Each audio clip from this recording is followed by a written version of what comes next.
From a grueling 5-round intense battle to a respectful embrace at the end, Islam Makhachev versus Alexander Volkanovski had it all. It was an electrifying matchup with some crazy action.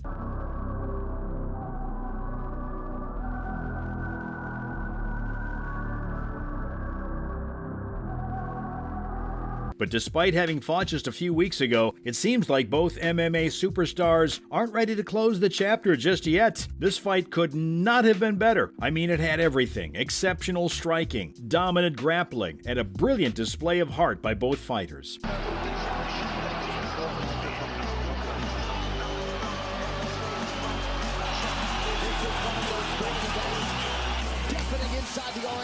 Everyone thought that Dagestani would destroy Alexander with his elite-level wrestling, but what do you know? Volk once again proved why he's the #1 guy at the promotion. It was such an amazing performance. Islam had him locked up multiple times, but even then he just refused to give up. And at the same time, you can't help but appreciate Makhachev. This was only his first title defense, and to go up against someone like the Aussie is nothing short of amazing. But regardless of how the fight actually looked, the majority of MMA fans think it was a robbery in broad daylight. Even UFC commentator Joe Rogan called it an unbelievable decision, since Volkanovski had clearly done enough to win the battle. But yeah, like I said at the start of the video, there was nothing but respect between the two fighters after it had all ended. Alexander was lined up with Makhachev's team, getting his picture taken when he casually threw the idea of a rematch into the mix. Islam's manager Rizwan Magomedov immediately responded by suggesting Abu Dhabi as the venue, followed by Islam saying, "Of course." I think the fight world might actually see a rematch between the two superstars sooner than they think, but there's just one problem. What about their respective divisions? How does this even work? The lightweight division already has a new matchup scheduled between former champion Charles Oliveira and Beneil Dariush.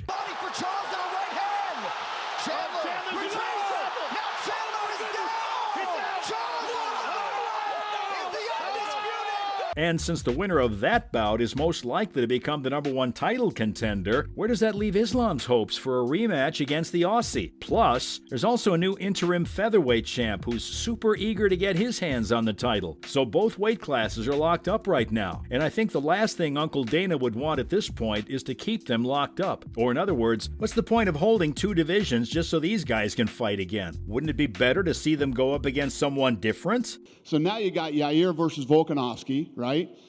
We'll see what happens with Islam and where he ends up fighting next. You have to do Yair. And maybe if they both end up winning, the UFC could think about a rematch in Abu Dhabi. Because if you ask me, I think these immediate rematches are seriously getting out of hand now. And I'm not saying they won't be good fights or something, but what about all the other guys on the roster? Take the middleweight division, for example. Israel Adesanya will be fighting Alex Pereira for the title in a rematch offered to him immediately after his loss at 281. Don't worry, but they're going to be with me. They're going to be with me in spirit. He's got bragging rights. Talk all the shit you want. Talk all the shit you want. Because trust me, they can't save you either when you're locked in there with me. Not fair to Whitaker. Same with the welterweight division. Leon Rocky Edwards will be taking on dangerous Kamaru Usman at UFC 286.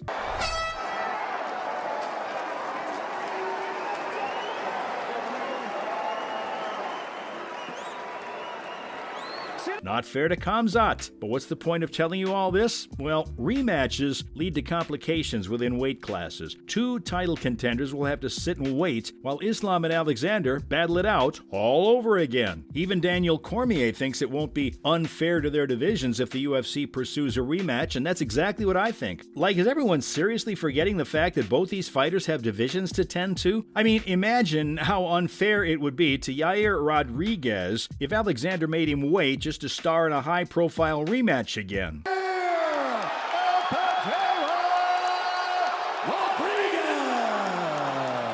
Same with Beneil Dariush. How would things play out if the American-Assyrian fighter got a win over the Brazilian at UFC 288? Would he have to wait while Islam trains for another super fight in Abu Dhabi? DC also said something else that makes a lot of sense. He talked about how super fights always lead to problems. Well, not all super fights, only the ones that are close, like the one we're talking about. Since the fight was a game of inches, MMA fans are clamoring to see them square off again. And at the same time, the UFC is probably trying to maintain the hype and cash out as well. You get a close super fight, people are clamoring to see it again, when in reality, we have two divisions that need the champions back in order to give us a little clarity. Volka isn't convinced though. He thinks Rodriguez should hold on to the belt while he tries to make an entry in the lightweight division. The only reason why Islam and the Great are so eager for a rematch is that both of them think they could have done better. Makhachev knows how close of a fight it was and what sort of impact it'll have on his reign. If this match doesn't happen, he'll always be that fighter who got lucky on the scorecard. Or look at it this way, when people pull up his record and revisit the Volkanovski fight, all they'll remember is how close of a fight it was and how the Aussie had it in the bag the entire time. He probably wants to shut all that down, so a rematch is crucial for him. Same with Alexander. The fact that he came so close to becoming a double champion probably hurts him to date. I bet he thinks he could have won, and that's why he desperately wants to try his luck for a second time around as well. Believe it or not, he doesn't even care what goes on in his division. The Great literally told Rodriguez to sit back and wait while he pursues his lightweight endeavors.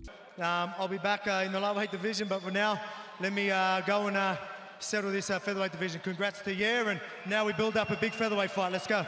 He's even justified his stance, claiming that's exactly what the interim belt is for. Well, he's not exactly wrong, but in most cases, an interim is perfect for when the champ's injured or busy with something else. As of right now, Alexander is neither injured nor busy with something else. But it kind of makes sense why he's so eager to fight again. Fellow Aussie grappling legend Craig Jones thinks momentum is on Volkanovski's side if he's able to get this rematch. Craig did an excellent job with Alexander. He was a king at fending off Makhachev's wrestling, and I'm not sure if you've heard it or not, but when both competitors got in their first grappling exchange, Volkanovski started out yelling to his corner that he's not even that strong. Just imagine how Islam must have felt at that moment. I mean, grappling is literally his best move, and the fact that Volk's just sitting there yelling stuff out to his corner is incredible. Plus, you can't ignore how the Great dominated his opponent in the 5th round of the fight after dropping him and unleashing a fury of punches from on top. But yeah, this is why Jones thinks the rematch favors his fighter more than Islam Makhachev. And as far as the result goes, the Australian grappler thinks it was a fair decision. Jones is all class right now. Unlike some other MMA personalities, he isn't being all salty about the decision and thinks it has its own merits. Like, if you're at the fight as a whole, Volkanovski did more damage and was just more impactful than his opponent. But on the other hand, if we were to break down round by round, it was actually the Dagestani who had more control time. So on paper, it's an okay decision. But if it does end up going to a rematch, the Aussie knows what he needs to do this time around to get a victory. Anyway, that's everything about the Islam Makhachev versus Alexander Volkanovski rematch.